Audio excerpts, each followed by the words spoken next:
Nosso convidado hoje no Mundo Corporativo é o professor José Luiz Tejon, professor de MBA da FGV de São Paulo e pós-graduação da ESPM. Professor Tejon, bom dia para o senhor e muito obrigado pela sua presença aqui no nosso estúdio. Um grande prazer, meu, estar com você. E eu deixo também o convite para você que está nos acompanhando a partir de agora. Você pode fazer perguntas, tirar as suas dúvidas pela internet. Use o Twitter, mande a sua mensagem para @Jornal da CBN ou então o e-mail mundocorporativo@cbn.com.br.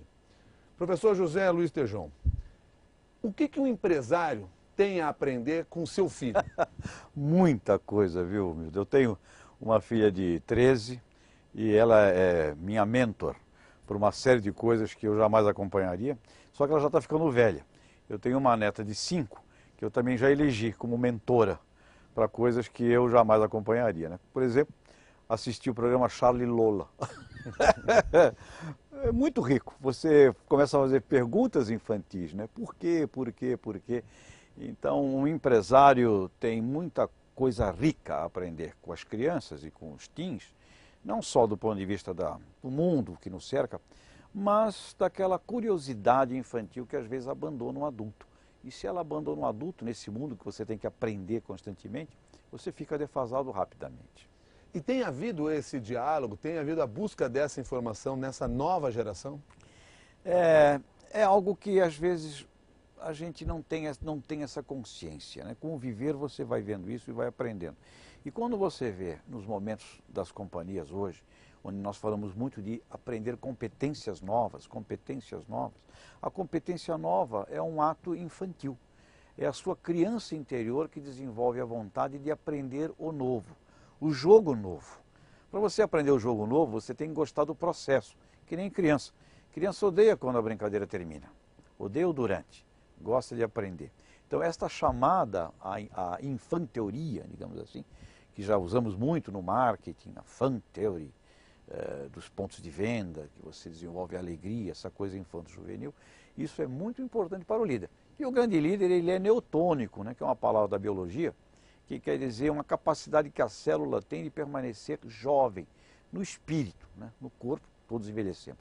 Mas é aquela juventude espiritual que faz com que o grande líder não envelhece. Ele pode ter 90 anos de idade e é um espetáculo de ser humano aprendendo constantemente. Nós estamos preparados a aprender dentro desse cenário que existe hoje? É uma bela pergunta mesmo. Nós não estamos conscientemente preparados, não somos ainda educados, não fomos educados, e a nossa geração, a minha que é baby boomer, né? Menos ainda, e isto é tema de uma nova discussão entre os pedagogos, o pessoal da área de ciência da educação, que a coisa mais importante a fazer para um jovem, principalmente para uma criança, é ensiná-lo o prazer de aprender a aprender. Aprender a aprender, porque na vida adulta, na vida de executivo, por exemplo, que é o nosso tema, você precisará aprender muito. Como você vai construir o futuro, não com o que você sabe do passado. Você vai construir o futuro com o que você estiver aprendendo no futuro. Então é muito on the road, é muito pé na estrada. É esse talento de aprender a aprender, que é sagrado para o líder moderno, para o empresário moderno. É a ideia que o senhor trabalha, ou sobre a qual o senhor trabalha, de que o presente é resultado do futuro e não o futuro resultado do presente? Exatamente, o presente é resultado do futuro. Você vai ao futuro e começa a realizá-lo já. Ele está sempre presente. Você o maneja agora, porque os tempos do mundo se estreitaram intensamente. Antigamente as mudanças eram muito lentas, sempre existiram, mas muito lentas. Agora a velocidade é muito grande. Portanto, o 2022, ele já está presente em 2011. Você não pode esperar chegar em 2022. O 2022 já está aqui. Nós já temos que trabalhar com fatores tecnológicos, científicos, de novas carreiras, de novas profissões, de novos modelos educacionais, novos modelos ludo-criativos. Essa coisa já está presente em 2011. Sem contar que pelo grande número de informações que se tem, cada vez mais o futuro é visto na bola de cristal, cada vez mais o futuro é visto no próprio conhecimento que se tem agora. E sempre terá a imprevisibilidade, sempre terá a lei do acaso, que nós não costumamos pensar nisso, a lei do imprevisto. É muito interessante você observar, se você pegar os planejamentos estratégicos das empresas, realizadas por grupo de planejadores, executivos, que foi colocado no papel, se aquilo que foi colocado no papel não tivesse sido mudado, eu diria que 90% dos planejamentos foram todos errados. Por quê? Porque sempre aconteceu disruptura, crises, coisas inesperadas que alteram aquilo que a gente pode prever. Portanto, essa coisa, Milton, de você aprender com o caminhar, ela é fundamental, porque você terá que alterar aquele seu pensamento. O que nós pensamos, 80% do que nós pensamos já está ultrapassado. Você está agora em 2011 com pensamentos que eram válidos em 2005. Não vale mais.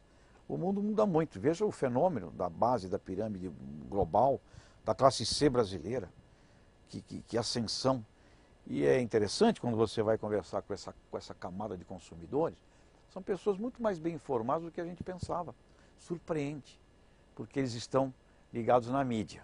E a mídia tem educado. A mídia brasileira tem feito um papel de educação que não é considerada pelos pedagogos, mas é um papel educacional muito interessante, que suplementa em grande parte as deficiências clássicas do nosso ensino. Professor Tejon, pergunta feita pelo Jorge através do Twitter. Como professor, o senhor nota nos cursos de administração e marketing, por exemplo, a atualização necessária para que os futuros profissionais tenham consciência da atuação do líder do futuro? Então, o aspecto que envolve liderança, né, na pergunta do nosso ouvinte, ela não é muito trabalhada, porque a liderança envolve conceitos filosóficos, a liderança envolve aspectos sociológicos, históricos. E este aspecto, ele não é muito trabalhado, porque nos cursos nós acabamos trabalhando marketing, administração, finanças, né? Agora, eu sinto em todas as classes em que a gente está participando, de jovens, né, faixa de 22 a 40 anos, né, uma grande demanda por essa coisa humana da liderança. Como é que eu faço para mandar gostoso? Mandar gostoso. Não dá para mandar a moda antiga, não dá para mandar de maneira autoritária. Você tem que aprender a mandar gostoso. Como é que eu faço para lidar com uma pessoa rebelde? Como é que eu faço para lidar com um camarada que é uma estrela? Como é que eu faço para lidar com isso? E tem, na questão do líder, Milton, a questão da própria pessoa. Como é que é a minha autoestima, né? Como é que é a minha autossegurança para eu poder oferecer segurança para os outros? Então, liderança acho que é o tema mais delicado de toda a administração. Coincidentemente, ligado exatamente a isso que o senhor está falando, tem uma pergunta que chega por e-mail aqui, assinada pelo Paulo, que diz assim: no livro Como Fazer Amigos e Influenciar Pessoas, escrito há muitas décadas, Dale Carnegie disse que o ideal é não criticar as pessoas. Ele destaca o valor do elogio, de fazer as pessoas se sentirem importantes. Como é que vai ser o líder do futuro no aspecto das relações interpessoais? Valores antigos ensinados por Dale Carnegie, por exemplo, serão esquecidos? O senhor está dizendo que não. Não, Paulo está certo. Tem coisas que são eternas, né? E essa obra dele é muito interessante, ao jeito, não é? No revestimento da cultura americana, mas coisas muito importantes. Um líder tem o dever de buscar a melhor parte do diamante de um ser humano.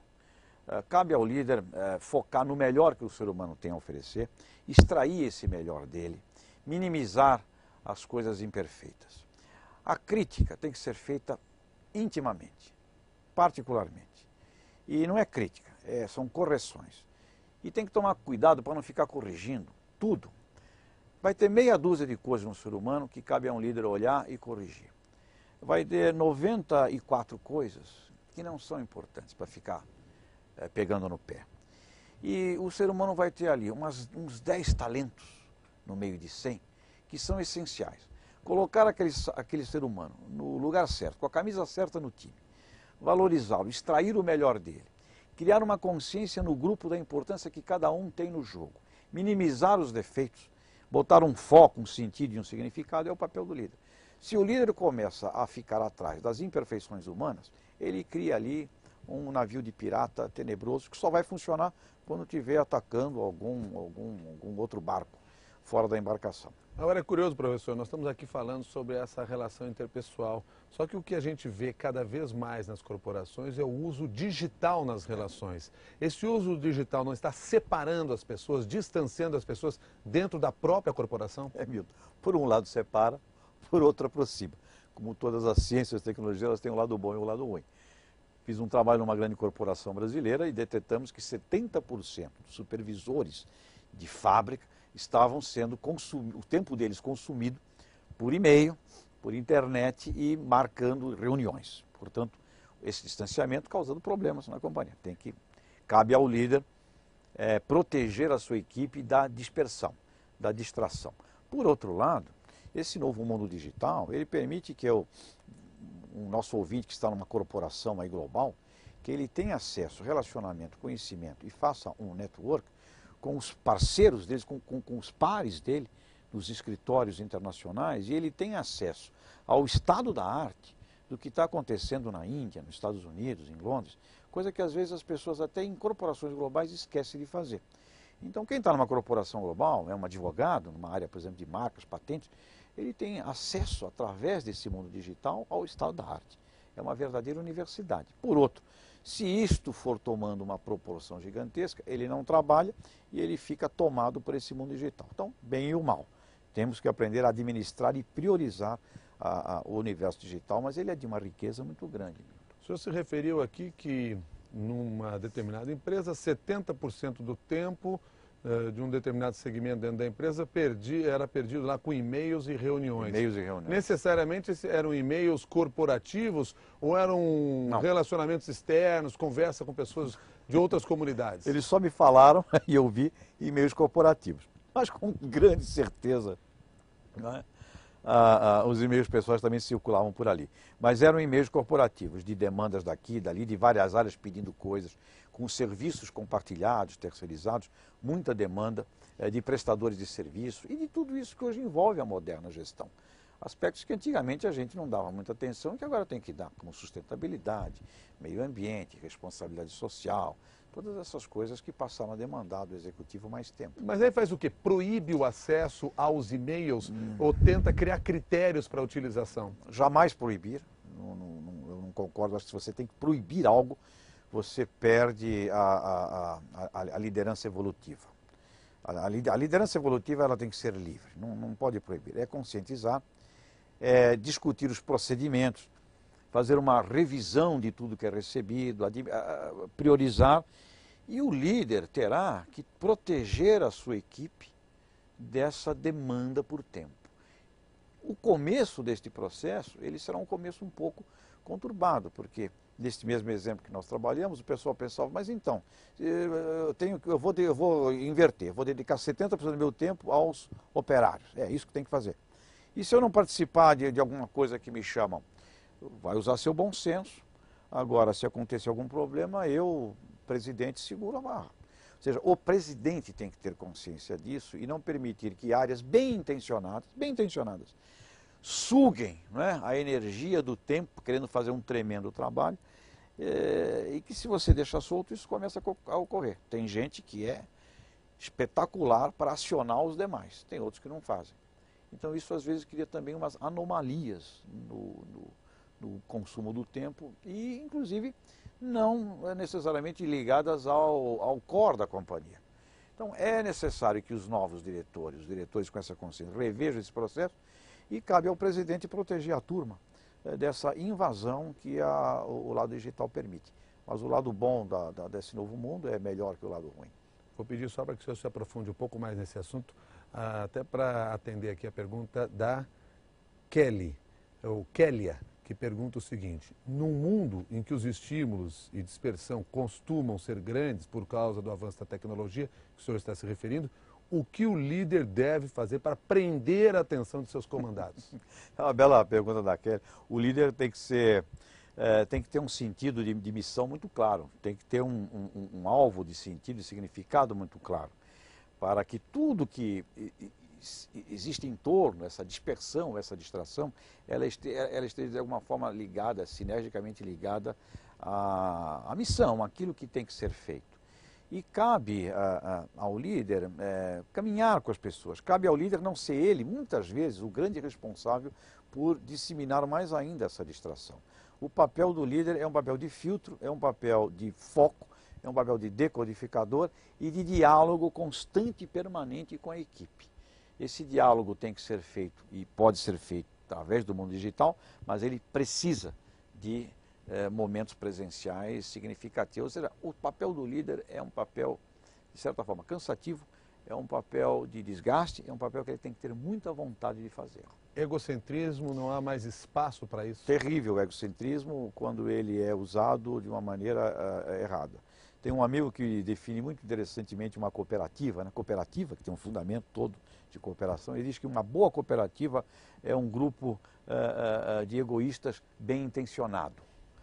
Não é? Um grupo de egoístas bem intencionado. Então eu diria, uma corporação, né? Nós não vamos terminar com os egos dos seres humanos, mas esses egoístas bem intencionados devem fazer um bom time. Interatividade e domínio da informação são conceitos que devem ser entendidos pelas corporações. Agora, como é que isso influencia o papel desse líder corporativo? A interatividade influencia muito porque ele deixa de ser, como no passado, uma pessoa escondida. Hoje ele é transparente. O diretor, o presidente de uma empresa não se esconde mais. Mesmo um cientista, um geneticista, não se esconde mais. Ele está acessível por toda a rede e ele é acessado e ele é questionado. Então, a interatividade coloca os executivos não só do lado de dentro da empresa. E a empresa não os protege mais. Os muros da empresa não protegem mais. Ele está exposto. Ao estar exposto, precisa diminuir doses de preconceito. Precisa ter muito cuidado no que pensa, muito cuidado no que fala. Tem que ter uma visão sociológica mais profunda. Tem que ter uma visão humanista já diferenciada, tem que compreender a diversidade, os diferentes. Uma declaração imprópria de um presidente de uma companhia multinacional simplesmente causa prejuízos imensos a ela e detona a carreira dessa pessoa hoje. Exemplos não faltam. Exemplos não faltam e não vamos citá-los aqui, mas exemplos não faltam. A todo momento. É uma ilusão falar em domínio da informação no mundo em que a informação hoje aí está espalhada por todos os lados com uma quantidade impressionante de fontes? Eu concordo. Eu acho que do ponto de vista do mundo clássico, como você tinha antigamente, um editor dominava a informação e o que ele colocava nas páginas ou no espaço de uma rádio, aquilo era a informação. Portanto, permitia a um grupo econômico ou ideológico um comando muito grande sobre uma sociedade. Isto ruiu. E você veja aí como está ruindo, inclusive em lugares extremamente autoritários, onde esta transversalidade informacional muda formas de pensar, cria não mais vontades de permanecer obediente a determinada regra, e altera poderes que nós não imaginávamos que seria possível alterar há 5 anos atrás. Bom, isso só reforça, então, duas das ideias sobre as quais nós já conversamos, que marcou o início dessa nossa conversa, a necessidade de você estar interagindo com seus filhos ou com os adolescentes.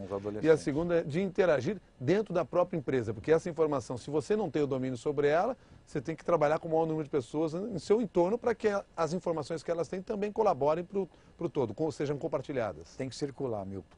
Você tem que andar. Você tem que botar o pé na estrada. O Agnaldo pergunta essa enviada por e-mail, até que ponto o líder do futuro deve ser participativo na organização? Seria necessário ele entender a fundo o que estaria repassando aos seus colaboradores? Ser o primeiro a chegar no trabalho, o último a sair? Ainda é uma qualidade desse funcionário? Olha, eu diria que tem um momento da vida do líder em que o exemplo precisa ser dado. E você tem momentos em que você precisa construir uma liderança, que você tem que ser o primeiro, tem que ser o último. Mas se isto continua por muito tempo, tem algo de errado. Porque a missão do líder é criar um ambiente de líderes, um ambiente de liderança. E se sempre é necessária a presença dele em todos os instantes, é porque esse ambiente não foi criado. Para construir um jardim, você precisa do jardineiro todo dia. Quando o jardim está construído, se precisa do jardineiro todo dia, tem algo de errado na construção do jardim.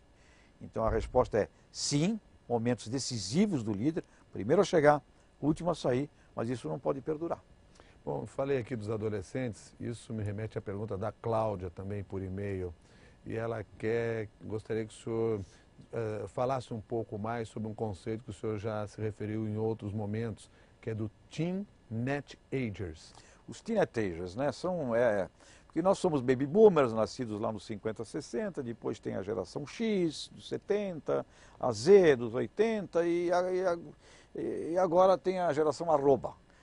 nascidos de 97 para cá, né, os teens, aí, os que fizeram a virada do milênio.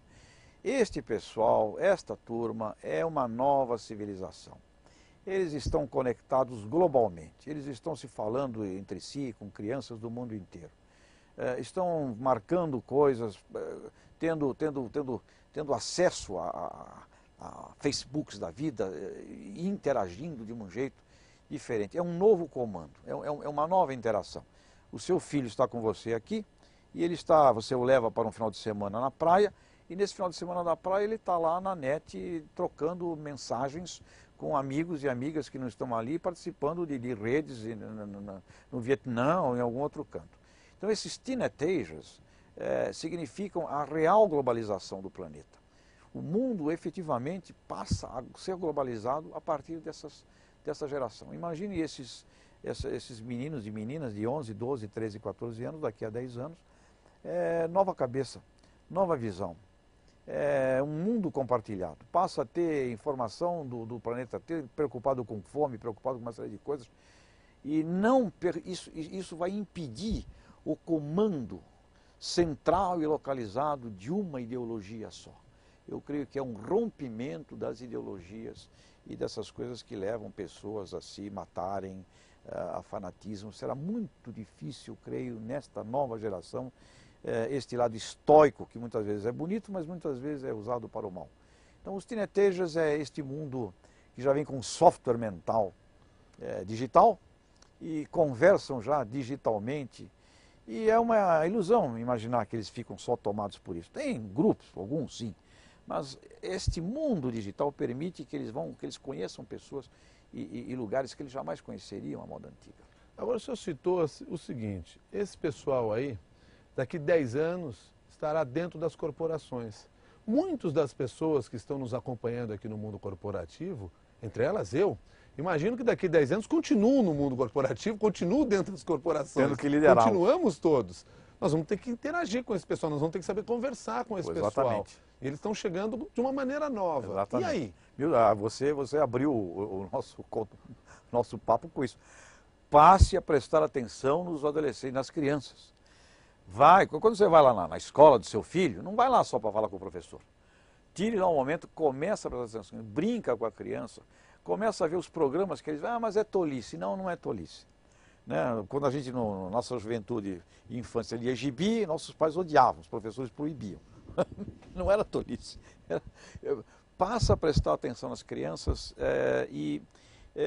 esse líder do futuro, ele precisará usar muitos modelos ludocriativos. O que é um modelo ludocriativo? O modelo ludocriativo é um modelo que você ensina a pessoa através do fazer, através do prazer do fazer, a pessoa sente e a partir do sentir ela pensa. Então não é um pensar primeiro, é um modelo de vamos fazer, vamos brincar juntos, vamos realizar, a partir do realizar eu sinto e a partir do sentir eu penso. O modelo clássico é eu penso, aí eu faço e talvez um dia eu sinta alguma coisa. O modelo ludocriativo, ele coloca a massa das tecnologias indo para o ambiente empresarial, a massa das competências numa grande mesa de um playground e as pessoas ali são convidadas a experimentá-las. Então é que você já vê em alguns ambientes corporativos mais modernos, horas que são doadas às pessoas para que elas pensem e façam coisas do seu próprio prazer, que elas criem coisas, que elas usem um tempo empresarial para a criação, por exemplo. É uma liberdade de criar que será fundamental nas companhias, porque os modelos, os processos, os softwares, as tecnologias, elas são cada vez mais distribuídas, compartilhadas e idênticas. O diferencial competitivo virá pela capacidade de como misturamos e como fazemos o mix. E este mix, para ser bem feito, ele exige este processo ludo-criador, que é infanto, brincando, realizando. Conclusão, o adulto é uma grande criança. E se ele mata a criança que ele tem dentro dele, ele não será bem sucedido nesse universo competitivo, criador, criativo. Ou seja, a criatividade continuará tendo espaço. E por que eu estou lhe dizendo isso? Porque quando eu ouço o senhor falar que está se criando um padrão, as pessoas estão ficando mais próximas, uma cultura mais democrática, então todos tendo acesso a esse tipo de informação, se começa a ter um modelo único. E o perigo do modelo único é a falta de criatividade, é todos seguindo o mesmo passo. Mas esse risco, me parece, o senhor não enxerga nesse horizonte. Existe uma distribuição de Lady Gaga global, não é? Mas através deste novo universo digital, nunca na história do planeta, né, para usar um pouco aí o nosso ex-presidente, nós tivemos tanta possibilidade de ir para o chamado long tail, que é o rabo daquelas coisas que nós jamais vimos. Movimentos de nichos, movimentos específicos de arte, de cultura. Então, este mundo novo permite que aquilo que jamais seria percebido, ele passa a ser percebido. E eu lhe confesso aqui, eu desconheço grande quantidade de sucessos e de atrações que esse pessoal no mundo tem, que não chega na nossa percepção. E eles estão todos ligados, conectados através desse mundo novo. É o que nós falamos aí, o conceito da cauda longa. Cauda longa, né? Exatamente. O conceito da cauda longa. Da cauda longa. Isso. Agora, e nós não estamos falando só no mundo das artes, nós estamos falando em competências e talentos em diferentes áreas. Na própria ação social, empresarial, etc. Isso. Manifestações culturais. Que estão por aí e que podem servir de inspiração também para todo o restante do mundo, que pode ser utilizado. Basta não ficar olhando apenas os grandes exemplos, mas olhar para a cauda longa também. Precisa, Milton, porque a cultura ela será o grande diferencial competitivo e essa cultura local ela é a diferença. A Rafaela é muito precisa aqui na pergunta. Ela diz assim: existe no Brasil alguma empresa que já tem essa visão do líder do futuro e tem em seus quadros um líder do futuro? Existem, sim, poucas. Esse líder do futuro depende muito de um ser humano que tem um certo preparo de berço, um pouco já diferenciado. Este tema é conversado nas organizações. Agora é muito importante, a Rafaela, né? Rafaela. É muito importante, Rafaela, a gente também saber o seguinte: não existe mundo perfeito. Não existe empresa pronta. As empresas têm dentro delas lutas de facções. Ela não é um todo uníssono. Uma corporação, uma companhia de médio, de grande porte, uma companhia global, ela tem facções com filosofias e pensamentos distintos. Então tem momentos em que você tem no poder alguém de uma linha mais autoritária, mais autocrática, mais determinada, e momentos que você tem no poder linhas mais democráticas e mais participativas. Então, se você está numa companhia, preste atenção nos fluxos e nas formas de pensar dos distintos executivos. As empresas não estão prontas e não estarão nunca. Elas serão sempre resultado de uma constante negociação entre essas coisas. O importante é você fazer sua parte lá, porque às vezes você está numa companhia e você espera muito também que venha lá de cima e a gente acaba não fazendo a nossa parte. Nós temos uma contribuição muito grande a dar dentro desta visão. Tem que perder o medo para fazer isso. Você tem que perder o medo, você tem que interagir muito e você tem que entregar resultado. E tem formas de entregar resultado a longo prazo, do curto e a longo prazo, que necessariamente passa pelo processo da criação da liderança e do modelo ludo-criativo. E de curto prazo por outros métodos, mas que a longo não é sustentável. Aliás, tem uma definição muito interessante com a sustentabilidade. O que é o líder do futuro? Dentro da ótica da sustentabilidade. O líder do futuro é aquele que é responsável pelo que cria, mas pelo que ele não destrói para criar.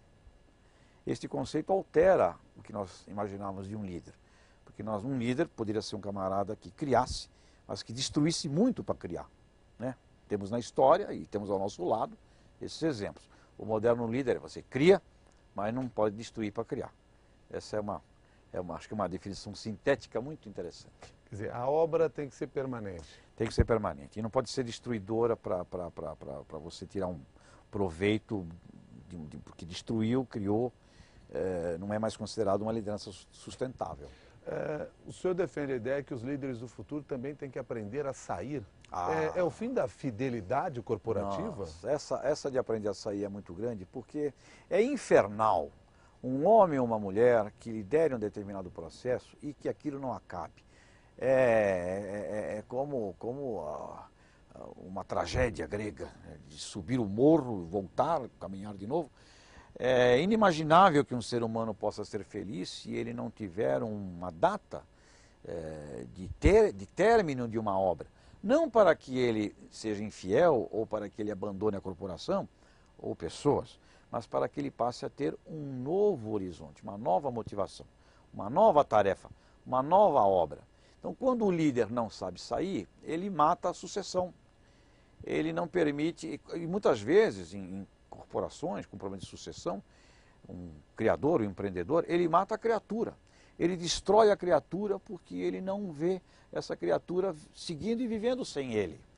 Então, a saber sair talvez seja a coisa mais difícil do ser humano, Milton, e talvez uma das coisas mais complexas, complicadas para uma pessoa empreendedora, e gestora e líder, porque significa se desapegar daquela obra. Mas não é para se transformar num inútil ou parar de fazer, é para construir novas obras.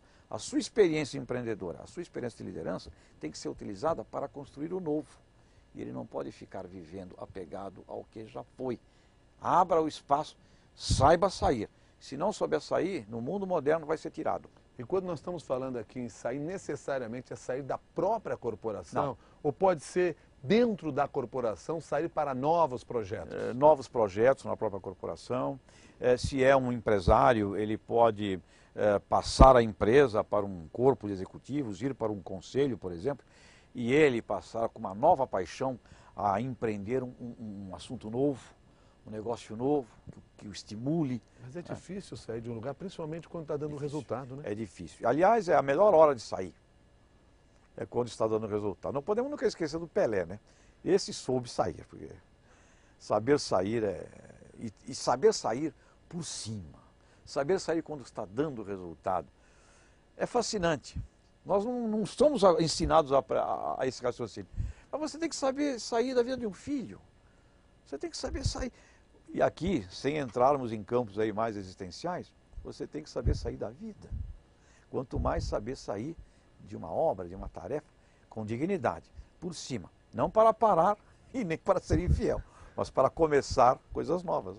Professor José Luiz Tejão, eu quero agradecer a sua gentileza de conversar conosco Prazer aqui é meu. hoje no Mundo Corporativo. Muito obrigado e que a gente tenha novas oportunidades para conversar Obrigado. aqui no Mundo Corporativo e mesmo dentro aqui da programação da CBN. Muito obrigado. Parabéns pela sua obra, pelo seu trabalho, que é muito lindo. Viu? Muito obrigado, professor. Lhe agradeço muito e quero agradecer a você que participou dessa nossa conversa ao vivo pela internet aqui no Mundo Corporativo. Sempre toda quarta-feira, 11 horas da manhã, nós estamos aqui no cbn.com.br conversando e participando, interagindo com você. Até a próxima.